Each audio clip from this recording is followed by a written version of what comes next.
सांगली येथील नुरानी मस्जिद मधील ट्रस्टींना मारण्याची धमकी देणाऱ्या विघ्न संतोषी गुंडांचा बंदोबस्त व्हावा या मागणीसाठी जिल्हा पोलीस प्रमुख यांना निवेदन। सन 1993 ते 2018 पर्यंत शौकत बाळासाहेब अत्तार यांच्या मार्गदर्शनाखाली नुरानी मस्जिद जमियत मध्ये चांगल्या प्रकारे काम करत आहे व गोरगरिबांना आलेल्या देणगीतून मदत करत असतात। पण सांगलीत मोहम्मद अली मुसा मुल्ला व मंजूर सादिक पठाण व त्यांच्या कार्यकर्त्यांना मस्जिद मध्ये लावलेला संचालक बोर्ड पाडून टाकला असे निदर्शनास आले आहे। या प्रकरणी जिल्हा पोलीस प्रमुख सुनील शर्मा यांना सह्याचे निवेदन देण्यात आले असून त्यांच्यावर कायदेशीर कारवाई करतो असे आश्वासन देण्यात आले आहे।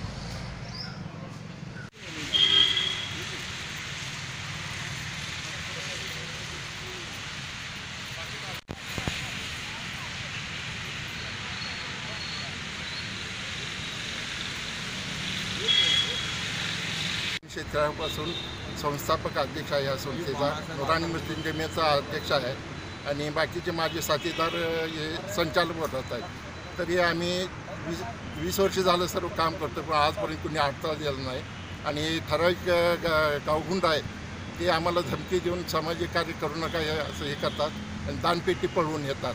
तरी यांच्यावर व्यवस्थित कार्यवाही करावी यासाठी SP साहेबांना आम्ही निवेदन दिलेलं आहे आणि ह्याचं त्यांनी बरोबर आमचं हे करावं, संरक्षण करावं या गुंडापासून, एवढीच माझी अपेक्षा आहे।